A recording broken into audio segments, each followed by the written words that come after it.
বড় সর্বনাশটা করেছে। দেখো, একবার আমরা ছিলাম না, কালুকে ওরকম ভাবে মেরেছে। খুব আর্জেন্ট কাজে গেছিলাম একটা বেলার জন্য, কিভাবে মেরেছে। ও শোনা আমার, দাও এদিকে, মা খাবারটা দাও, এদিকে দাও।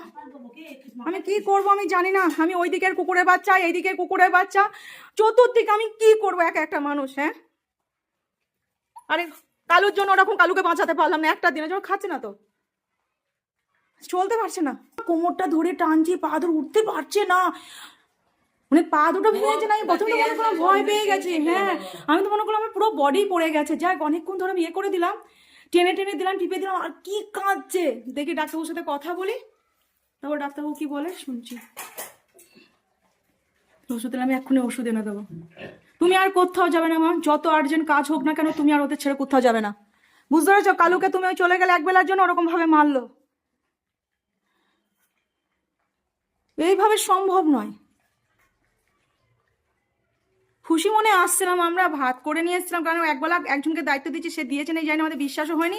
আবার খাবার বানিয়ে ওই বাড়ি থেকে খাবার বানিয়ে এখানে নিয়ে আসছে, ওদের খাবো, খুঁজেই পাচ্ছি না বাচ্চাগুলোকে, সামনেই থাকে। দেখছি দুজন তো উঠতেই পারছে না। ও আচ্ছা, এই দেখো ওর পায়ের অবস্থা, এই দেখো, এই দেখো মা, পাটা পুরো ফুলে গেছে।